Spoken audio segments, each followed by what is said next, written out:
né? E a gente tá vendo a dominância do Bitcoin caindo. Então, eu pego o gráfico aqui da dominância do Bitcoin. Isso aqui é um clássico pivô de baixa semanal, né? Me deixa bastante bullish. Claro que a forma como ele vai andar, se ele vai reto ou não, ou se ele vai subir agora um pouquinho, fazer pullback e tal, não importa. Ele fez um Death Cross. O que é um Death Cross? É um dos indicadores ali de troca de cruzamento de média que indica quando um ativo está entrando em tendência de baixa. Aqui no caso nós estamos falando de dominância. Esse cruzamento não acontece há muito tempo, esse Death Cross. A última vez que a gente viu aqui trouxe uma altcoin season poderosíssima. Aqui trouxe uma altcoin season temporária. Mas assim, nesse ciclo, é o primeiro Death Cross que a gente tá vendo. Sim, sim. Cara, pra mim, assim, o que eu sinto depois que a gente olha pra tudo isso que você tá falando? Primeira coisa, o fato ali, Top Hunter já mostrar um pouco do mercado poder já tá nesse risco de tá um pouco esticado. Primeiro só pra galera, especialmente pra quem é mais novo no mercado, quem está entrando agora no mercado, ter a consciência que agora a gente não tá naquela fase que as coisas estão ridiculamente baratas. Você tem que entrar com muita consciência, entender que quando você está comprando altcoins agora, se você não estiver comprando uma coisa muito bem pensada, que você sabe onde que você está fazendo, está bem analisado, você está acompanhando diariamente, você pode ficar preso no topo. Então agora não é aquela hora que, tipo assim, cara, você pode comprar e esquecer, não. Você tem risco, e risco alto de comprar coisas caras e ficar pelo meio do caminho. Então é importante se ajustar essa expectativa.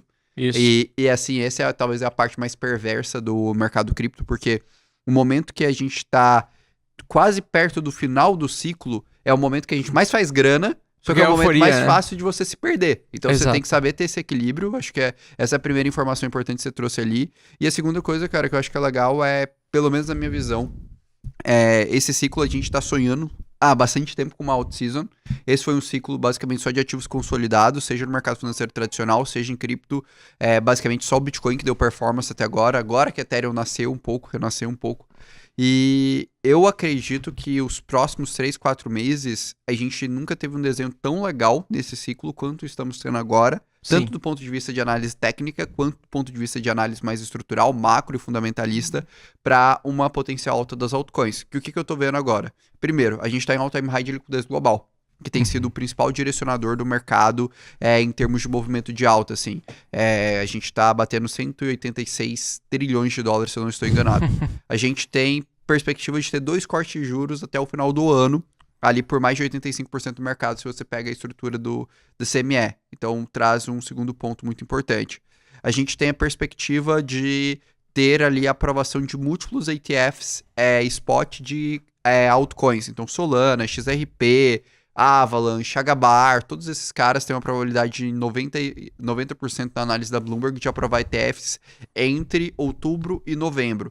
E para fechar tudo isso, cara, a gente tá passando talvez pelo ciclo de melhor regulação cripto da história. A gente passou há 2 semanas atrás pela Crypto Week, que foi a aprovação do Clarify Act, que facilita ali parte de investimento tributária de cripto, do Genius Act, voltado para stablecoins, e do Anti-BDC Act. E toda essa conjuntura teve um efeito muito, muito bom no Ethereum. E a minha sensação é que talvez mais para o final do ano a gente tenha uma oportunidade legal. Até um dos motivos que se a gente tiver alguma correçãozinha agora, na faixa dos $100 mil, eu vou virar minha mão um pouquinho mais para altcoins, aproveitar o caixa que formei nas últimas semanas. Pelo menos na minha carteira eu vou ir um pouco nessa linha, assim. Agora, é a primeira vez nesse... Tipo assim, eu já tive outros momentos que eu fiquei animado e que parece que não foi, mas é a primeira vez que parece que o desenho tá ficando mais claro, assim, e a chance de ter uma out-season começou a se desenhar um pouco mais clara. Não acho que é tudo que vai subir, mas bons tokens têm potencial agora pra caramba. Mas eu tô bem bullish pra essa semana, tá? Embora o Bitcoin parece que vai despencar, já vou mostrar pra vocês que ele tem suporte bem importante ali nessa região de 117.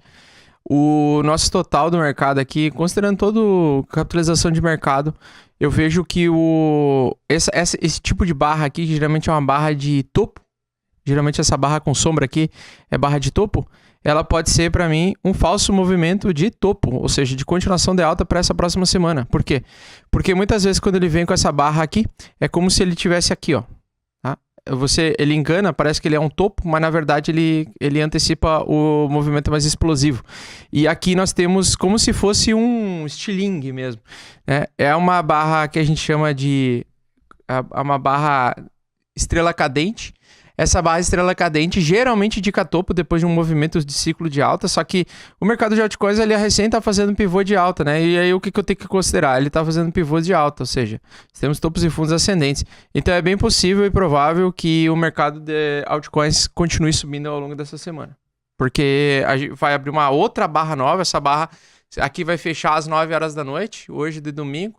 Então, acredito que se o mercado americano, o mercado da Nasdaq, começar positivo agora, agora às 7 horas da noite, eu acredito que o mercado de cripto vai seguir também o movimento um pouco mais bullish, tá? Então, apesar de parecer uma barra feia no semanal, na minha opinião, o mercado está acumulando lateralmente para continuar subindo. Eu tô bem bullish para essa semana aí para o mercado. Eu vejo algumas criptos como a Pendle da vida, por exemplo. Ela tá com características aqui de que tá querendo caminhar de lado para trazer mais alta, com uma barra de indefinição, ou seja, ele tá indefinido, só que ele tá indefinido antes de testar topo. Eu particularmente gosto bastante desse gráfico assim, que ele tem um fundo aqui, um outro fundo aqui e um outro fundo mais forte que aqui, bem semelhante ao que o Ethereum fez antes dele romper topo histórico. E o topo histórico não, o topo dos últimos anos, né? E agora é bem provável que a gente tenha, depois de um período aqui um pouco mais lateralzinho, ele vir romper os 6,75. Então, acredito que a gente pode ter uma nova semana de alta pela frente. A Pendle tá num momento bom, assim, do ponto de vista fundamentalista, que o que é legal do caso da Pendle, né? O que os caras fazem? Basicamente, eles criaram um novo mercado de cripto, que é o mercado de renda fixa de cripto. Então, você pode entrar na Pendle, mas de fato... Ela é uma renda fixa de cripto. Ela criou um mercado de renda fixa de cripto, que você pega, entra na Pendle... É como se fosse Tesouro Selic de cripto. Sim, mas é bem isso, assim, você chega na Pendle, você tem ali uma posição depositada na Aave e tudo mais, e a Pendle vira... na verdade, outras pessoas viram e falam, olha, eu te pago um valor fixo para você manter essa posição ali na Aave por 6 meses, e em troca eu ganho rendimento ali estruturado disso. Só que a Pendle, ela fez uma atualização muito legal chamada Boros. O que é a Boros? É uma promessa que o time da Pendle estava fazendo há mais ou menos um ano e meio, que eles iam permitir que a gente tivesse integração com ativos do mundo real, RWA, né, Real World Assets, que é uma temática que está crescendo cada vez mais, assim, e eu acredito que vai trazer muita alternativa de rendimento diferente que a gente não tinha em blockchain. Estava até bem próximo de alguns projetos de cripto, de Real World Assets, estão desenvolvendo, assim, tá um ecossistema bem legal, bem interessante. Mas a segunda coisa que eles trouxeram também foi trading de funding. Funding é aquela taxa que você paga quando você está alavancado no mercado. E eles acabaram de introduzir isso faz uma semana e meia. Já conseguiram trazer muita receita, e hoje o cara que é holder de Pendle, se ele faz o staking de Pendle, eles estão pagando mais ou menos ali alguma coisa na casa de 30%, 40% ao ano, com as receitas do próprio protocolo e com os pontos que eles geram para airdrops do próprio protocolo, baseado ali na estrutura deles.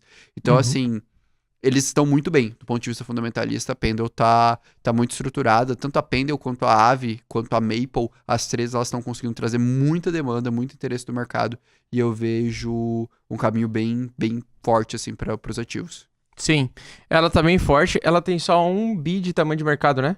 Sim, apenas... Só que, fundamentalmente falando, ela é um projeto que pode ir para 10 bi, talvez, né?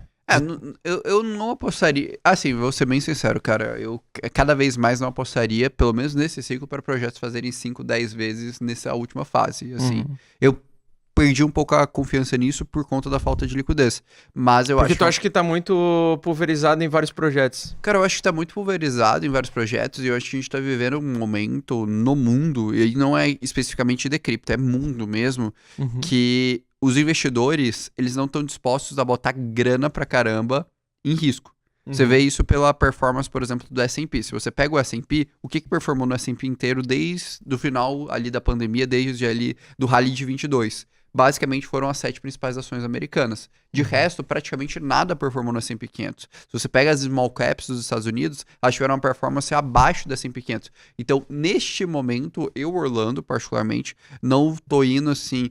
Eu tô pegando as minhas expectativas do mercado, jogando elas mais para baixo, porque eu sei que a gente tá num final de ciclo, e entendendo que esse ciclo que a gente tá vivendo, de 2025, ele tende a ser um ciclo mais morno. Seja pela institucionalização, seja pela falta de liquidez.